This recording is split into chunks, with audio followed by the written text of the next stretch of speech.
Jemaat yang terkasih dalam Kristus, hari ini Senin 29 Januari tahun 2024. Hari Senin biasa dalam pekan yang keempat.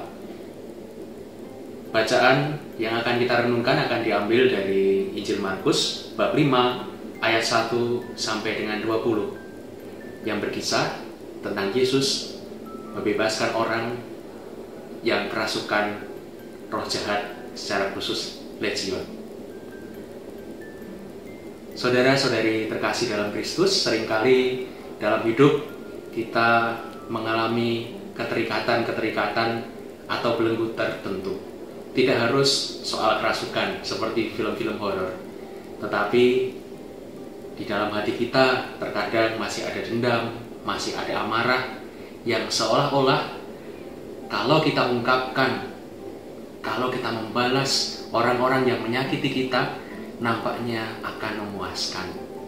Tetapi jangan lupa, setiap perbuatan jahat, setiap balas dendam yang kita lakukan, tidak hanya menyakiti orang lain, tetapi menyakiti diri kita sendiri.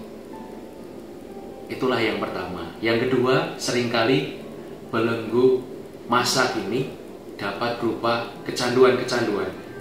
Entah kecanduan hiburan yang tidak sehat, kecanduan untuk membuka media sosial sampai lupa waktu, juga kecanduan-kecanduan lain yang seringkali menjauhkan diri kita dari Tuhan dan sesama.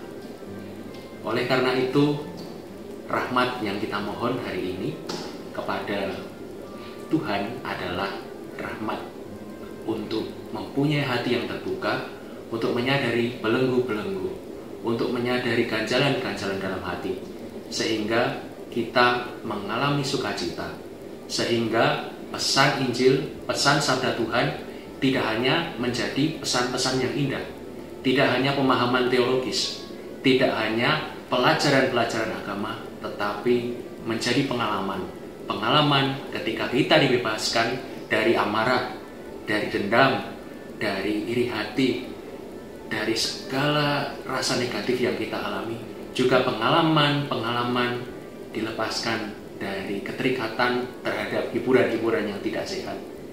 Sehingga dengan demikian kita bisa berdoa, kita bisa menemukan kebahagiaan yang lebih mendalam, menjalin relasi yang lebih terbuka dengan lebih banyak orang.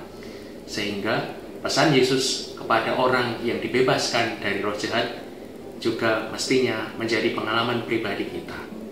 Mengikut Tuhan tidak harus selalu menjadi rasul seperti 12 rasul, tetapi membagikan pengalaman pembebasan, pengalaman kesembuhan dan pemulihan yang kita alami di dalam keluarga kita, bagi rekan-rekan kerja kita, bagi sahabat-sahabat kita, dan orang-orang yang kita jumpai.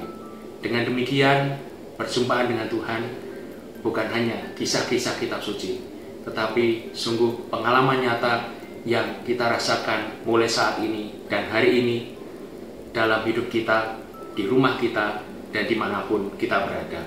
Maka semoga kita semua, keluarga, karya, komunitas, dan niat-niat baik kita senantiasa dibimbing, dilindungi, dan diberkati oleh Allah yang penuh kasih, Bapa dan Putra dan Roh Kudus. Amin.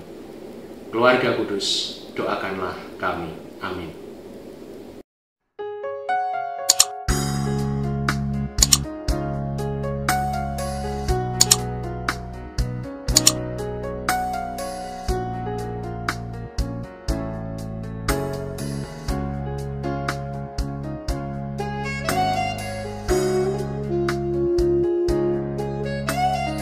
Sahabat Rema, sampai jumpa dalam program berikutnya.